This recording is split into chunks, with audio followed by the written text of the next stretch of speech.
Welcome back to Kingston Now. Marianne Erickson is a co-owner of Blue Mountain Bistro to Go on Route 28 in Kingston, and she's also an artist. We're going to talk about both of those things right now. Hi, Marianne. Welcome to the show. Thank you.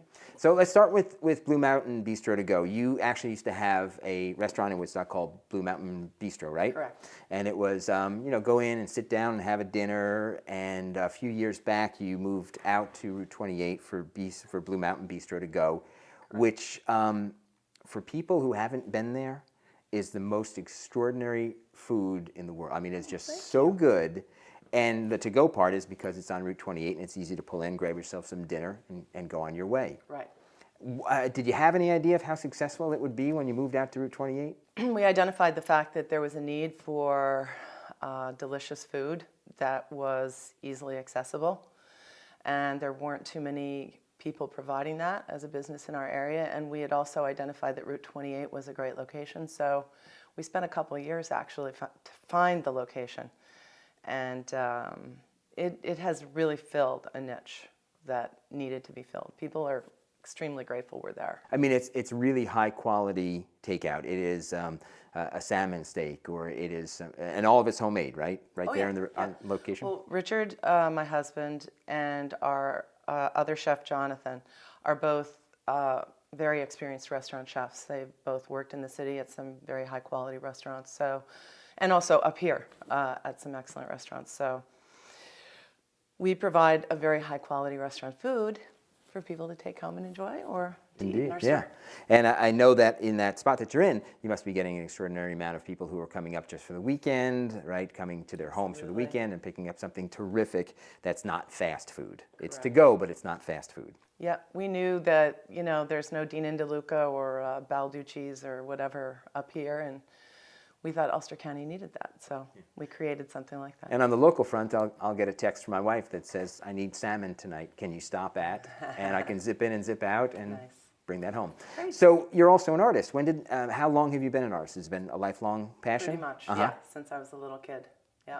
So have you been making art all along while you've been restaurateuring? Yes, actually. When Richard and I met in New York City, I was a graphic artist, a commercial graphic artist, and when I graduated from art school in Los Angeles, I moved back east and started working in the city right away. And he and I met, and we ended up moving upstate. And that's when I really started painting and gave up my commercial art career. Your paintings these days have a particular focus. You have a website called VanishingRoadside.com, and your paintings are of... I've actually been documenting this topic for over 30 years. And whenever I travel, wherever I go for all these years, I have been taking pictures of cool establishment signs, whatever, kind of that kitschy roadside thing that we all took so for granted growing up in this country when, everybody went on road trips, right, before the interstate came into the scene. So, yeah, it's a tragedy, really.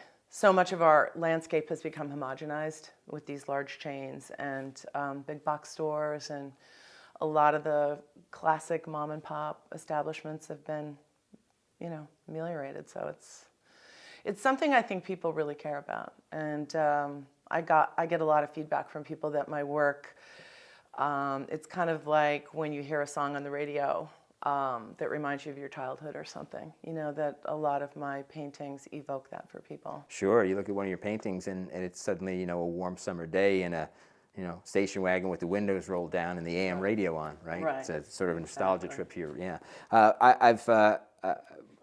I've looked at your images a lot, and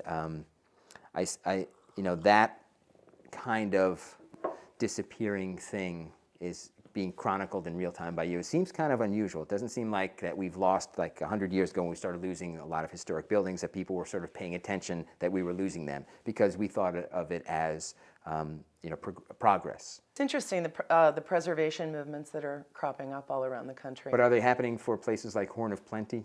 Yes, they actually are. In fact, I've gotten involved with a group out in Mesa, Arizona called the Mesa Preservation Foundation. And how I got involved with them was that I painted, in 2005, I actually painted this fabulous 100-foot sign of, it was an animated neon sign of these diving girls coming down into a splash of water, and it was for a motel called the Starlight Motel, which doesn't even have a pool anymore, actually. But that when they erected that sign, it could be seen all throughout the desert, and it was a mecca for people way back in the day that there was a swimming pool there.